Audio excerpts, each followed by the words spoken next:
Finally, the news has been confirmed that the popular couple Samantha Ruth Prabhu and Naga Chaitanya are in a relationship.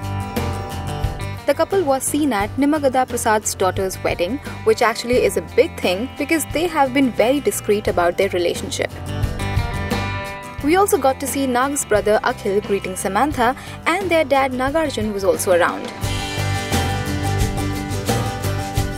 Samantha looked ravishing in the golden sari and Naga Chaitanya looked suave in semi-formal clothes.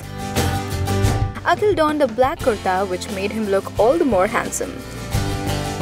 Now this vision totally calls for wedding bells very soon. Don't you think so? Well, we'd be really happy if Samantha and Naga Chaitanya tie the knot soon. For more updates, subscribe Lehri in Telugu.